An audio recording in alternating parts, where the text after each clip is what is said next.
Do you think we're responsible for what happens to us? What do you mean exactly? La sortie toute récente de Couture d'Alice Vinocourt, qui plonge Angelina Jolie dans le monde de la haute couture à Paris, nous a donné envie d'un petit sujet sur, eh bien justement, la haute couture et la mode plus généralement dans Blow Up. Car des films sur la haute couture et la mode au cinéma, il y en a, à commencer, exemple fameux, par ce prêt-à-porter que Robert Altman réalise en 1994 pendant la Semaine de la mode à Paris et dans lequel apparaissent à peu près tous les grands noms de la haute couture, comme Jean-Paul Gaultier ou Sonia Rykiel, mais aussi interviewé par une Kim Basinger journaliste, Christian Lacroix. What was perfect for you this morning? Perfection for me? It doesn't exist. Never.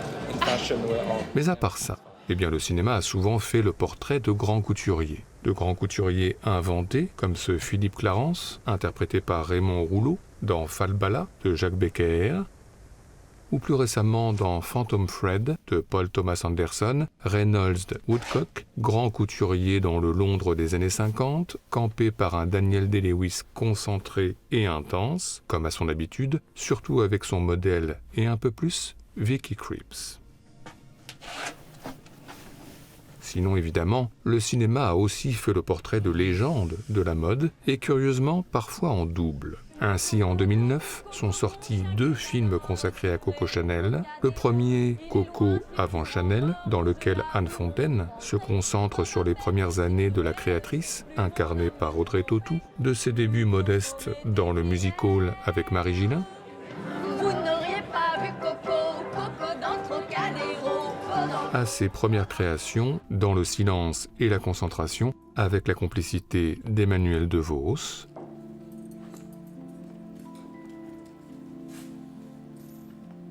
et puis la même année donc, Coco Chanel et Igor Stravinsky de Yann Kounen, qui s'intéresse lui au rapprochement dans le Paris des années 20 entre Coco Chanel, incarné cette fois par Anna Mouglalis, et le musicien Igor Stravinsky, incarné par Mads Mikkelsen, chacun faisant un pas vers l'autre, lui vers la mode, elle vers le piano. De même, en 2014, comme un nouvel écho à ce premier écho, 2 films ont été réalisés coup sur coup sur Yves Saint Laurent. Le premier, Yves Saint Laurent, signé Jalil Lesper et coopté par la maison Saint Laurent, qui se concentre plus précisément sur la relation entre Yves Saint Laurent, Pierre Ninet et Pierre Berger, Guillaume Gallienne. Je croyais avoir le culte de la fidélité, mais avec toi, tu te souviens, tout est allé très vite.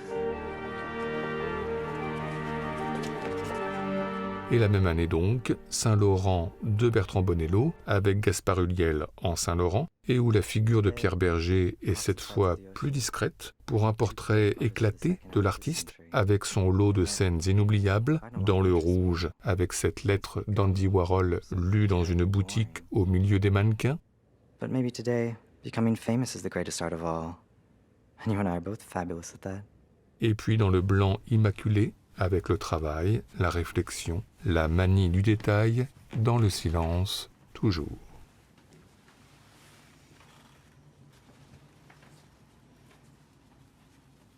Mais encore, eh bien de nombreux films se sont intéressés plus largement au fonctionnement d'une maison de haute couture, des maisons de haute couture qui reposent sur une hiérarchie très précise, comme on peut le voir dans Haute Couture, que réalise Sylvie Ohaillon en 2021, où l'on suit dans la maison Dior la fabrication d'une robe, la dernière de Nathalie Baye, première d'atelier, qui dirige ses équipes dans une ambiance très cérémoniale, tout en formant une jeune novice, Lina Coudry. Ça te plaît? Ça va. T'es doué. T'en es pas encore à coudre sur un Stockman, mais t'es doué. Un film qui se démarque notamment par cet intéressant renversement, comme nous découvrons ce qui est d'ordinaire relégué hors champ, c'est-à-dire les petites mains, eh bien la présentation de la robe lors du défilé final sera évidemment reléguée hors champ.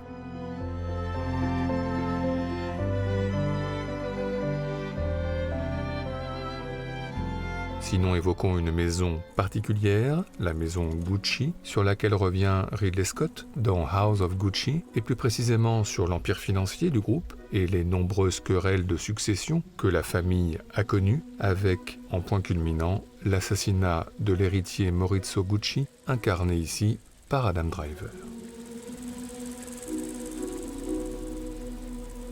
That's him. Mais sinon, eh bien les maisons de haute couture certes, mais le cinéma s'est aussi intéressé aux mannequins, aux modèles. Sous la forme documentaire tout d'abord, dans Model de Frederick Wiseman, qui nous plonge dans le quotidien d'une agence de mannequins à New York, tout début 80. Mais le cinéma a aussi fait le portrait de mannequins en fiction, par exemple dans Qui êtes-vous, Polly Magoo de William Klein, avec Dorothy McGowan en modèle new-yorkais, suivi pas à pas par les caméras de l'ORTF à Paris. Qui je suis? Je suis Polly Magoo, la fille de Molly et Mac Magoo, agent de police à Brooklyn, ville de New York. Ou dans un genre différent, dans Zoolander, avec un Ben Stiller mannequin star, mais pas pour longtemps, car bientôt la déchéance, et un impayable retour au bercail dans sa famille de mineurs, emmenée par son père John Voight. Hey, Pop!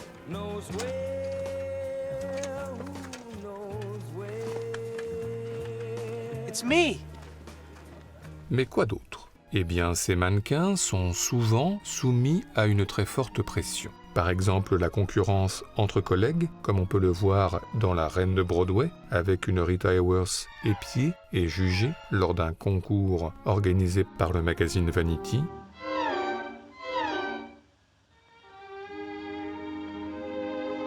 Et puis, autre tension, celle avec les photographes stars, souvent décrits au cinéma comme irascibles, en tous les cas David Hemmings dans le blow-up de Michelangelo Antonioni, ou encore ce photographe de mode dans Portrait d'une enfant déchue de Jerry Schatzberg, qui plonge le mannequin Faye Dunaway dans le trouble et la confusion. Nothing's happening. We're getting a picture, Alex. Don't be ugly. Cela dit, les séances photos peuvent aussi être perturbées par des personnages extérieurs, comme un commanditaire oppressant dans Rêve de femme d'Ingmar Bergman, ou encore sur un mode plus délirant dans Holy Motors de Léos Carax, avec Denis Lavant, la bête, qui va bientôt enlever Eva Mendes, la belle, au cimetière du Père-Lachaise. Harry. Harry. Harry. Mais à part ça, eh bien les défilés de mode qui sont au cinéma légion. Des défilés statiques dans Chantons sous la pluie, ou des défilés en mouvement et très rock sur les Stooges dans Cruella. Des défilés très chics dans La femme modèle de Vincente Minnelli, ou des défilés moins chics dans Les 102 Dalmatiens. Des défilés filmés en split screen dans A New Kind of Love, ou filmés en couleur dans un film jusque-là en noir et blanc, dans Femme de George Cukor. Des défilés commentés par leurs créateurs en coulisses, comme Louis Jourdan, ici avec Anne-Margret, dans Made in Paris. And a gleaming flag. Don't buy it. It's only for the fashion magazines. It'll photograph beautifully, but it won't sell. Ou des défilés commentés par leurs créateurs sur scène, comme Fernandel dans Le couturier de ces dames. Et voici la tenue que j'ai conçue pour elle. Le bleu fardel. Bref, des défilés partout et pour des spectateurs très différents. De Leslie Manville, concentrée et admirative à un défilé Dior dans une robe pour Mrs. Harris, à Sacha Baron Cohen, moins concentré et moins admiratif dans Bruno. Put your shoulders back. This is a fashion show, not a slave auction. De Patsy et Dina un peu fatigués à la Fashion Week de Londres dans Absolutely Fabulous le film, à Sarah Jessica Parker et ses copines, plus en forme, dans Sex and the City le film. En même temps, elles ne savent pas encore ce qui va leur arriver au sortir du défilé.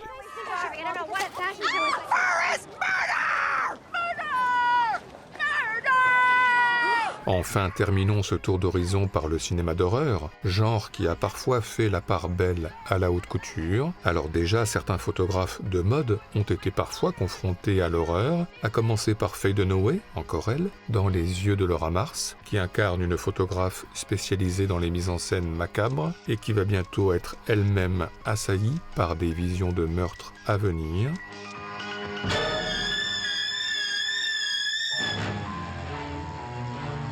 De même dans Spirits de Masayuki Okie, un photographe de mode est lui aussi hanté, en plein shooting, mais cette fois par un fantôme. The frame, please. Et puis, il y a 6 femmes pour l'assassin de Mario Bava, évidemment, film fondateur du giallo, dans lequel un tueur au masque blanc sème la panique dans une maison de haute couture, l'atelier Christian, et un film qui fait le lien entre haute couture et meurtre, avec des personnages qui ne cessent d'explorer des espaces de plus en plus abstraits au milieu des tissus et des mannequins. Et un décor que Mario Bava reprendra quelques années plus tard dans Une hache pour la lune de miel, avec un serial killer, cette fois spécialisé dans les robes de mariée, avec une arme du crime tout en contre-pied, non pas des ciseaux plutôt attendus dans une maison de couture, mais bien un hachoir qui aurait plutôt sa place dans une boucherie.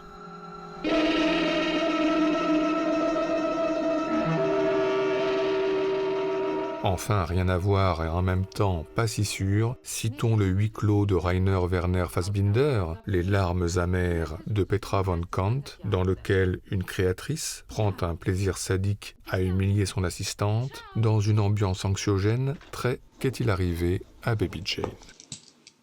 Bring's runter. Ja, und beeil dich. Bref, si on ajoute Kay Thompson, rédactrice en chef autoritaire et redoutée de Quality Magazine dans Funny Face, Good morning, Miss Prescott.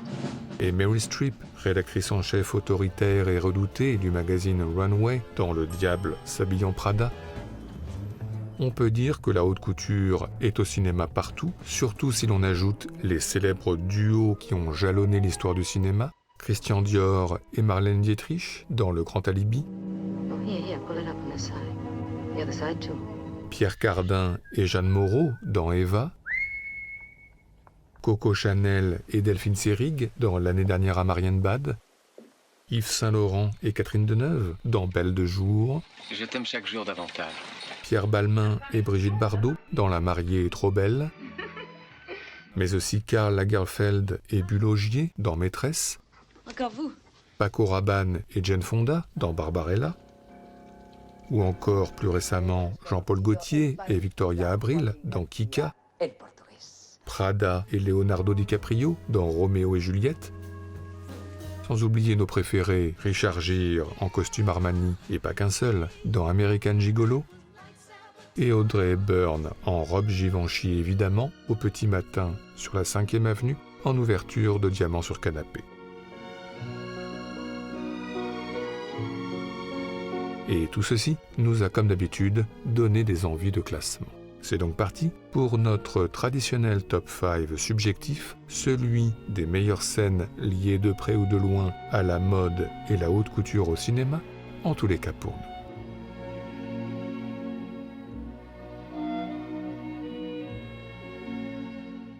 Notre numéro 5, commençons par Coco avant Chanel. Nous avons évoqué le film d'Anne Fontaine dans notre introduction, mais nous voulions revenir sur une scène que nous aimons plus particulièrement, vers la fin, la création des robes avant un défilé triomphal, avec une analogie simple mais qui fonctionne toujours très bien, celle entre couture et montage, entre tissu et pellicule, la séquence étant scandée de multiples fondus au noir, comme autant de plans séparés à coudre collés pour assembler une séquence, le tout sur la musique Habitée d'Alexandre Desplat.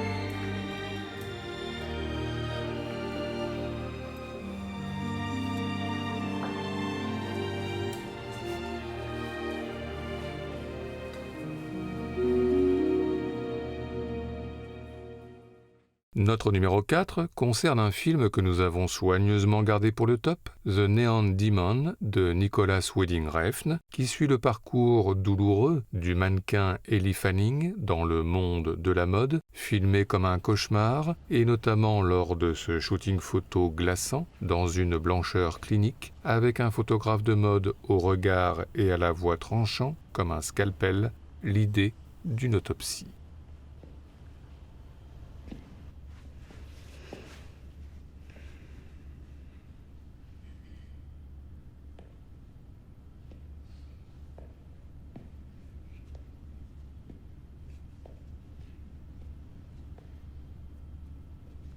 All right, everybody.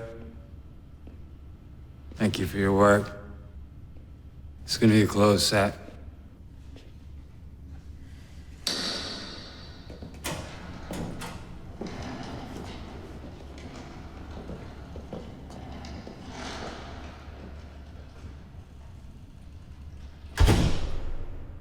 I don't mind staying. It's not a problem. We're good.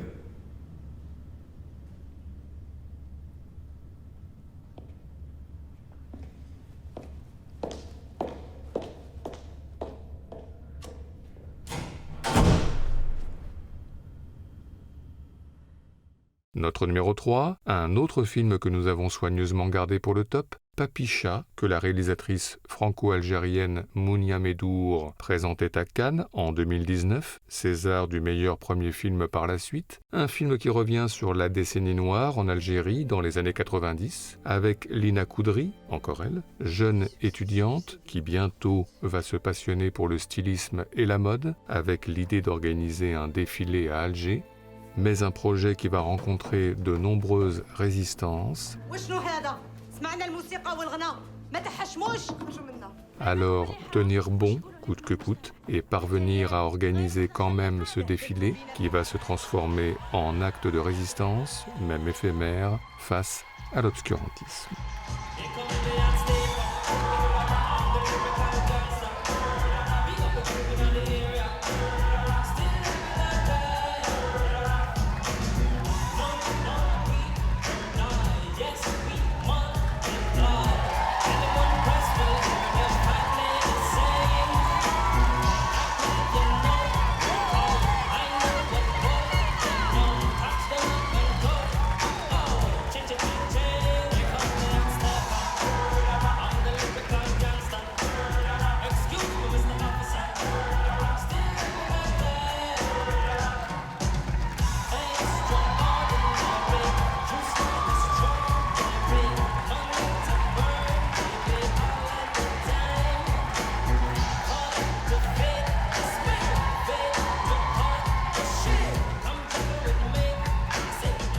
Notre numéro 2 est une évidence et concerne Fellini Roma, que le cinéaste italien réalise en 1972 pour un portrait kaléidoscopique de sa ville de cœur, avec son lot de scènes cultes et notamment un défilé d'ecclésiastiques très décalé, avec notamment des nonnes et leurs coiffes, mais aussi des hommes d'église à roller. Bref, un festival de vêtements, de couleurs et de musique que seul Federico Fellini pouvait inventer.